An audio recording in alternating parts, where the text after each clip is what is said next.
संजौली की मस्जिद वाला मामला वो थोड़ा ज्यादा बड़ा है। वहां पर जो प्रदर्शन हुआ उसमें भी कई सौ लोग जो थे वो शामिल थे और उसको वो मामला विधानसभा के अंदर भी उठाया गया। अब ये कैसा साउंड कर रहा है हर्षवर्धन जी मामला? मतलब आसपास के लोगों को कुछ डर है कि यहाँ कोई लीगल एक्टिविटी होगी इस बात का, या कुछ व्यवसाय से जुड़ा हुआ क्योंकि वो लोग वो तहबाजारी वगैरह भी करते हैं, या कुछ और? देखिए, मुझे लगता है कि ये एक ऐसी समस्या है जो एक तो देशव्यापी है। अब मैं एक उदाहरण इलाहाबाद का बताता हूँ। वहाँ पर सिविल लाइंस है जो सबसे प्राइम एरिया है, वहाँ यूको बैंक है, सामने नगर निगम की जो इलाहाबाद की सबसे ऊंची इमारत है विकास भवन, और यूको बैंक के ठीक सामने एक मजार हुआ करती थी। किसकी मजार थी, कैसे प्रतिष्ठा में आए पता नहीं, लेकिन वहाँ प्रतिदिन नमाज के समय वो मेन रास्ता था वो बंद कर दिया। पीछे ऑटो एजेंसीज हैं और सब कुछ है, उसके बगल में रेलवे का ऑफिस है, वो पूरा रास्ता यानी करीब 300 मीटर वो बंद हो जाता था। लंबे समय से लोग कहते थे, लेकिन सबको यही लगता था कि भाई कोई ऐसा मामला ना हो। 2019 का कुंभ आया तो फिर लगा कि इसको हटाने के अलावा कोई रास्ता नहीं, और अंत में वो हटा। क्यों हटा? क्योंकि उस वक्त जो मंदिर रास्ते में थे ऐसा कोई इंक्रोचमेंट था, तो सिविल लाइंस में बस अड्डे के पास एक दूसरा हनुमान जी का मंदिर हुआ करता था, वो भी हटा। काली माता का बैरहना में 100 साल पुराना मंदिर था, वो भी हट के दूसरी जगह गया। ये सब 2019 के कुंभ से पहले हुआ। अब दूसरा वाकया जिसको मैं बताता हूं कि देहरादून में जब मैं 2003-4 में था तो 4 के लोकसभा चुनाव में मुसलमान खोजे नहीं मिलता था, आप रिपोर्ट करने के लिए जाइए। अब 1000 से ज्यादा अवैध मस्जिदें हैं और मजार जो हैं वो ऐसी हैं जिनमें कोई आदमी नहीं है। मतलब कोई मर के ही तो मजार बनेंगे, मजार का तो मूल ही एक, कोई मरेगा तो उसको दफनाएंगे। अभी धामी जी की सरकार ने उसको तोड़फोड़ कराई तो पता चला कुछ है ही नहीं, वो जंगल में कब्जा करने के लिए। अब यहां के दोनों मामले, जो मंत्री अनिरुद्ध सिंह कह रहे हैं, विक्रमादित्य और सुक्खू जी कह रहे हैं, जो भारतीय जनता पार्टी के नेतागण कह रहे हैं, इसमें जो एक अच्छा पहलू आप देख सकते हैं कि कांग्रेस वाले भी खूब प्रोएक्टिव हैं। उनको लग रहा है कि भाजपा के हाथ में ये मुद्दा न चला जाए, तो मंत्री खुद ही बोल रहा है। मूल मुद्दा क्या है? पहाड़ के लोग एकदम अमन पसंद हैं, शांति प्रिय हैं, वो गलती से भी किसी तरह का वहां इस तरह का बवाल नहीं होता। लेकिन जब से मैदान वाले मुसलमान जाने लगे, इन्होंने बवाल करना शुरू किया। अब वो मैदान वाले मुसलमान का पता नहीं कि वो मैदान वाला अलीगढ़ से आ रहा है, गाजियाबाद से आ रहा है, इलाहाबाद से आ रहा है, या वो कहीं बांग्लादेश से चला था तो वहां तक पहुंच गया है। क्योंकि हम आमतौर पर देखते हैं कि एक बार बॉर्डर क्रॉस हुआ, अब कोई म्यांमार की तरफ से चला आए, कोई बांग्लादेश की तरफ से चला आए, कोई नेपाल की तरफ से चला आए। तो ये पहाड़ों की असली समस्या है, थोड़ा शांति भंग हो रही। थोड़ा सा नियमों के साथ, जो नियम कहते हैं उसकी भी बात हमको करनी चाहिए। एक बात तो ये कि कोई व्यक्ति कहीं भी जाकर व्यवसाय कर सकता है, इस पर कोई रोक तो है नहीं, फिर वो किसी भी धर्म नहीं। इसको ठीक आपने ये अच्छा किया। अब होता क्या है, जैसे इस वाली मस्जिद में जो संजौली वाली मस्जिद है, अब 1 मंजिल की परमिशन है, इस पे बाकायदा केस कर दिया, कॉर्पोरेशन कह रहा है तोड़ना है, बार बार सरकारें थोड़ा सा रुकती भी हैं जब मुस्लिम कोई या कोई आस्था का स्थान है। अब ये कहा जा रहा है कि 4 मंजिल किया क्यों तुमने भैया? पूरे शिमला में इतने मुसलमान नहीं। इसका मतलब यह हुआ कि आप कहीं से लोगों को इरादतन बुला रहे हैं, तो जिसको हम बार बार सुनते हैं कि डेमोग्राफी चेंज, यानी जनसंख्या बदल दी जाएगी। तो अब अचानक किसी शिमला जैसी जगह पर या मसूरी जैसी जगह पर या कोई भी छोटी जगह है, वहां 100, 200, 400 लोग अचानक अलग से आ जाएं, वो दिखने में अलग होंगे, सब कुछ अलग। आप कितना भी कहिए, पहाड़ का आदमी अलग दिखता है, मैदान का आदमी अलग दिखता है, वो ठीक है, और तब वो वहां शांति व्यवस्था भंग होती है। मैं कह रहा हूं इस पर आप कानूनी तौर पर क्या कर सकते हैं? इसमें मतलब कोई आदमी कहीं जाए, किराए का मकान लेकर रहने लगे, अब आप क्या कहें? आप उसे कैसे कहेंगे कि आप गलत काम कर रहे हैं? ये नहीं हो सकता। जो वहां स्थानीय निवासी हैं उनको ये डर लग सकता है कि बाहर के लोग ज्यादा आ रहे हैं, ये माना जा सकता है, लेकिन आप उस पर करेंगे क्या? मेरा सवाल ये है। लेकिन लॉ में ऐसा क्या है जो उस व्यक्ति को वहां आने से रोकता है? देखिए, लॉ तो एक ही है जिसको लोग आने नहीं दे रहे हैं। मैं थोड़ा सा 2 मिनट और ले रहा हूं। लॉ तो वही है, national register of citizenship, NRC। चाहे जहां जाए भाई आदमी, मेरा एक बार नाम दर्ज हो गया, ये हर्षवर्धन त्रिपाठी हैं, यहाँ के रहने वाले हैं, इनका ये गांव है, इनका ये आधार है, इनका ये सब कुछ है। अब हम देश के किसी हिस्से में जाए, लेकिन किसी व्यक्ति का कुछ पता नहीं है, वो आ गया, घुस गया, उसको यहां से कागज नहीं बना, दूसरी जगह नहीं बना, तीसरी जगह कहीं न कहीं से एक आधार कार्ड बन गया, फिर कुछ पैन बन गया, फिर वो यहां का नागरिक हो गया, और कल को कुछ उल्टा सीधा काम करेगा। बस पता होना चाहिए कौन व्यक्ति कहां का है। बिल्कुल, निश्चित तौर पर। ठीक है। और मस्जिद जहां जरूरत नहीं है वहां क्यों होनी? अब इसका क्या पैमाना है कि पैमाना जरूरत है या नहीं है? जब वहां लोग ही नहीं है भाई, लोग नहीं, अचानक मस्जिद आपको दिखने लगी। सुमटी वाली में तो समझ में आता है, शिमला में तो मुझे लगता है ये हमने चर्चों के मामले में भी देखा है। ऐसे सर क्या मतलब रिलीजियस स्ट्रक्चर बनाने के लिए अलग परमिशन लगती है? मुझे जानकारी नहीं है। स्ट्रक्चर को बनाने की परमिशन नहीं है, लेकिन रिलीजियस स्ट्रक्चर यहाँ के ये दोनों इशू बड़े हैं। यदि आप हिमाचल को और उत्तराखंड को देखें, दोनों चमोली में ये बवाल हो रहा है। इसीलिए मैंने कहा कि दोनों राज्यों में एक तो मुस्लिम आबादी बहुत कम है, हिमाचल में तो उत्तराखंड से भी कम है। और जैसे हर्षवर्धन जी ने जिक्र किया कि 2004 से 2024 में, मैं अभी पिछले हफ्ते ही देहरादून था, तो वहाँ मुझे बताया कि उस सरकार ने करीब करीब 500 अवैध मज़ारों को हटा दिया है। और जंगल के अंदर 30 किलोमीटर 40 किलोमीटर अंदर मज़ार बनी हुई थी, और उसमें जो बताया गया कि भाई उसमें स्केलेटन भी नहीं है जब हटाया गया।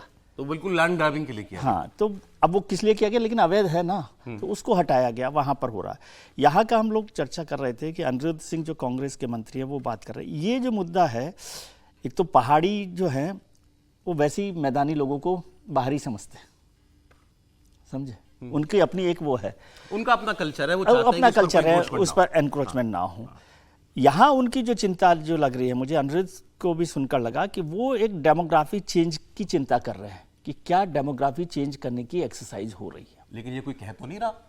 नहीं वो तो ये illegal है, जब वो ये नहीं आपने सुना नहीं, जब वो ये कह रहे हैं कि comment pass करते हैं 190 से 1900 हो रहे हैं लोग, और वो जो जुलूस निकल रहा है वो केवल एक मस्जिद के एनक्रोचमेंट के लिए नहीं हो रहा ना, ठीक है। और वो तो सरकार ने कहा नहीं, सरकार ने देखिए बहुत साफ कर दिया। अनिरुद्ध सिंह भले ही कुछ बोल रहे हो, अर्बन डेवलपमेंट मिनिस्टर है विक्रमादित्य सिंह, उन्होंने कहा कि मैटर सब जुडिस है। तो इसका मतलब है कि सरकार उसको हटाना भी नहीं चाहती है, कोई कार्रवाई नहीं करना। जब सरकार ये कह देना कि सब जुडिस है, इसका मतलब भाई हम कुछ नहीं करेंगे, ये साफ हो गया।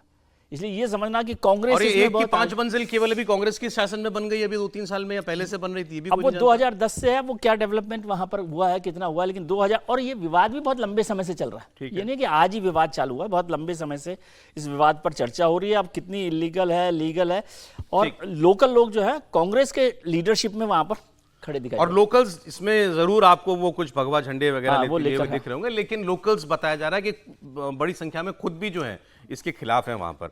सर, ये मामला हिंदू मुसलमान का है, पहाड़ी बनाम मैदानी का है, रोहिंग्या का है, क्या दिख रहा है? नहीं, बाद में एक घटना कोई भी मोड़ ले ले, जब किसी बिंदु को, किसी विषय को उठाते हैं, तो बाद में उसके कई कैरेक्टर बनते हैं। ये नहीं कि उसी कैरेक्टर से शुरू हुआ है, आपको इसकी आधार भूमि देखनी पड़ेगी। और हिमाचल में जो कुछ हो रहा है वो इस समय हिमाचल में नहीं है, ये इस समय, पहले जब कोई हमको लैंड जिहाद कहता था तो मुझे बड़ा अजीब लगता था कि हर चीज में आप जिहाद लेके आते हो। लेकिन दिल्ली में ही जब याचिका दायर हुई, जैसे आप इलेक्शन कमीशन में जाते हैं तो पहले हम लोग देते थे कि 5, 7, 8 ईंटें गिरी, मेरे सामने में ईंटें गिरते गिरते मजार बन गया वहां, फिर वहां लोग बैठने लगे, उस पर हिंदू भी जाके चढ़ाने लगे, किसी की नजर ही नहीं गई, वो अवैध था। आपको बंगला साहिब गुरुद्वारा के आगे और पीछे चले जाइए, हम लोग पहले उस समय से हनुमान मंदिर जाने का मेरा रास्ता पीछे से ही था, कभी अच्छा मेरा भी ध्यान नहीं गया। जब उस पर विवाद हो, मैं भी बाद में देखा कि छोटा सा बनना, अब धीरे धीरे देखा कि उस पर हरी चादर लग गई, 5, 7, 8 लोग वहां बैठने लगे, वो दिए चढ़ाने लगे, वहां दिया बिकने लगा है, बत्ती बिकने लगा है, सब बिकने लगा है। प्रसाद भी संजोग से देखिए, ये भारत देश है, यहाँ प्रसाद चढ़ने लगा।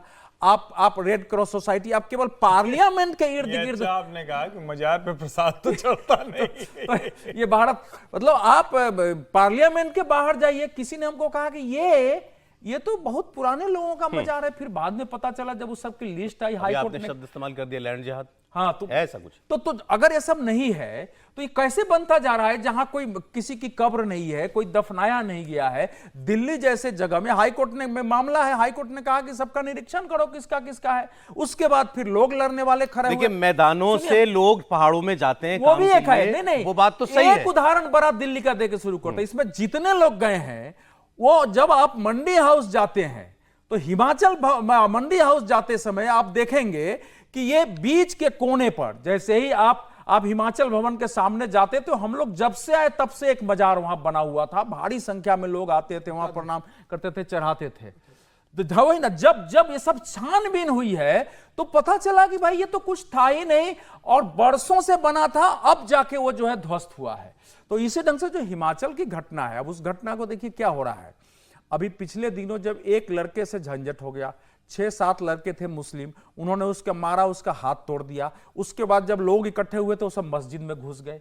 इन लोगों ने जाके, ये आप यहीं का बता रहे हैं? यहीं का, समझो, वो लोग जा करके चले गए थाने में मुकदमा हुआ। मस्जिद में से उन लोगों को निकालने में पुलिस को मशक्कत करनी पड़ी। ये तो एक अलग घटना हो गई, ये तो एक घटना हो गई। ये घटना एक नहीं है, वही तो बता रहे, बार बार हुई है। वो जो स्थिति है, वो जो कह रहे हैं सब जुडिस्ट है, उसका फैक्ट क्या है? नगर निगम आयुक्त के कार्यालय में मुकदमा चल रहा है 2010 से। 35 से ज्यादा नोटिस दिए जा चुके हैं। कोई उसको नोटिस के बावजूद 2010 से 19 तक बन रहा है, सब जुडिस्ट कैसे हो गया? वो तो हाफ सब जो मतलब जुडिशियल उसके सर मैं दरअसल बेसिक जो प्रॉब्लम है उसका समझना चाह रहा हूं कि उसमें क्या हमारे कानून में ऐसा कुछ है जो उसका इलाज कर सकता है। ये बात तो हो गई कि भाई किसी को अच्छा नहीं लगता कि मेरे घर के सामने जो है, मेरे घर के आसपास कोई ऐसे अनजान लोग आकर के रहने लगे या कोई क्रियाकलाप करने। नहीं, उतना सरल नहीं है। नहीं, मैं वैसे मैं कह रहा हूं कि ये किसी को भी नहीं अच्छा लगेगा। तो ये उन लोगों को नहीं अच्छा लग रहा है, ये बात समझा, क्यों कहते हैं लोकल लोग नहीं है, ये लोग बाहर से आए हैं। अब कोई आदमी कहीं से मैदान से कहीं शिमला चला गया काम करने के लिए, मान लिया। अब वो वहां जाकर के जिस जगह में वो रह रहा था उसने अपने और 2, 4, 10, 20 रिश्तेदारों को बुला लिया, सब लोग वहां को जो व्यवसाय करने लगे। ऐसा साउंड करता है जो मंत्री ने बोला असेंबली में कि इनके पास ये लोग तहबाजारी करते हैं, इनको परमिट ना दिया जाए, मतलब वो लोग वहां पर व्यवसाय कर रहे हैं। अब उन्होंने वहां पर अपना जो कुसुमटी का मामला है, एक घर खरीद लिया, भाई चलो इसके अंदर हम लोग अपना नमाज पढ़ा करेंगे। आप कैसे रोकेंगे? देखिए, संजौली का एक मामला नहीं, अगर ये आप देखोगे तो पूरे हिंदुस्तान की समस्या है। और हो क्या रहा है, ठेकेदार ठेका लेता है कहीं पे सड़क बनाने का, ब्रिज बनाने का, 8 महीने, साल भर, 2 साल का उसका ठेका रहता है। मजदूर वो कहां से लाता है? बाहर से लाता है बनाने के लिए। जो मजदूर जाते हैं उसमें से 75 से 80% ये लोग होते हैं। अब साल भर वहां वो काम कर रहे हैं, वहां रहने लगते हैं। नॉर्थ इंडिया से उत्तराखंड और हिमाचल में प्रॉब्लम ज्यादा है, और वो जो लोग आते हैं वो यूपी बिहार के लोग होते हैं, नेपाल तक से। बिल्कुल, वो बाहर के लोग आते हैं, ठेका खत्म होता है, ठेकेदार अपना सामान समेट के चला जाता है, वो मजदूर वहीं रह जाते हैं। उसमें से 40% मजदूर वहीं रह जाते हैं। तो काम मिल रहा है ना, फिर वो कोई काम वहां शुरू करते हैं, लोकल आदमी दे रहा है उसको। मजदूरी का काम करना शुरू करते हैं, कोई चीजें लाके बेचना शुरू करते हैं वहां पर, या छोटा मोटा अपना व्यवसाय शुरू कर देते हैं। मुझे लग रहा है कि अगर संजौली की जो मस्जिद अभी अवैध बनी है तो ये कोई अदृश्य तो नहीं बनी ना, सामने ही बनी होगी। Exactly. और कोई भी बनती है तो नगर निगम की जिम्मेदारी है। हर क्षेत्र का एक नगर निगम का अधिकारी होता है, वार्ड अधिकारी होता है। क्या उसकी इतनी भी भनक नहीं है कि उसके क्षेत्र के अंदर इतनी बड़ी इमारत बन रही है, अवैध रूप से बन रही है? और ये समस्या मैं दूसरी बात कहता हूं, वहां पर लोगों ने कहा रोहिंग्या आएंगे। रोहिंग्या कहां से, बर्मा से हिमाचल प्रदेश कैसे पहुंच गया? मुझे अगर लोकल कह रहे हैं कि ये रोहिंग्या है या बाहर से बांग्लादेश से आए, तो ये प्रशासन की जिम्मेदारी है ना कि उनके क्षेत्र में आके जो लोग रह रहे हैं वो कहां से आने वाले रहवासी है, उनका आधार कार्ड है कि नहीं, वो लोग कौन लोग है, इसकी जांच तो प्रशासन करेगा। वहां का लोकल जो पुलिस थाना का इंचार्ज, उसको ये देखना चाहिए कि वहां कौन लोग रह रहे हैं। नगर निगम को ये देखना चाहिए कि जो बिल्डिंग बन रही है, जो कंस्ट्रक्शन हो रहा है, वो कौन लोग करवा रहे हैं, वहां कौन लोग रह रहा है। मुझे लग रहा है इतनी ओपन बात है कि दिख रहा है कि इसमें भ्रष्टाचार शामिल है। राज्य सरकार को कितना समय लगता है अगर राज्य सरकार कोशिश करे कि उसके पूरे राज्य में से कितनी अवैध बिल्डिंग है। वक्त हो गया। आप लैंड जिहाद इस शब्द में यकीन करते हैं? मुझे लग रहा है लैंड जिहाद के एंगल को खारिज नहीं किया जा सकता। लैंड जिहाद ये जबर जानबूझकर किसी जगह पर अपनी जमीन पर बिल्कुल ऐसा सुनियोजित साजिश हो सकती है। रोहिंग्या पर एक देखिए, रोहिंग्या ताकि वहां पर बाद में मुस्लिम समाज के लोग आकर के देश में 40 से 45 हजार है, चारों तरफ रोहिंग्या आकर के ही बस जाएंगे। मैं रोहिंग्याओं पर वो झुग्गी झोपड़ी में प्लास्टिक का ऐसे लगा के रहते हैं। मुसलमान इसको यूज करते हैं। मजार जिहाद कहा था, और 320 मजार हैं, 320। ठीक है, जहां लोग भी नहीं जाते वहां मजार। अंग्रेजी में शब्द होता है जीनोफोबिया, सर ज्यादा जानते होंगे, जिसमें दूसरे किसी और अनजान कल्चर या देश या समाज के लोग आते हैं तो हमको प्रॉब्लम होती है। वो मामला है क्या, या कुछ और जिहाद जैसा कुछ है? नहीं, अभी वो कह रहे हैं कि बाहरी हैं, लेकिन वो रोहिंग्या है कि नहीं है, और रोहिंग्या की प्रॉब्लम भी है हिंदुस्तान में, ऐसा नहीं है कि नहीं है। लेकिन हर चीज को एक जनरलाइज करके हम सोचें कि कोई आ रहा है, उतना भी नहीं। एक लाइन जोड़ दूं, ये वक्फ बोर्ड जो है सर, ये लैंड जिहाद का सबसे बड़ा मॉडल रहा है।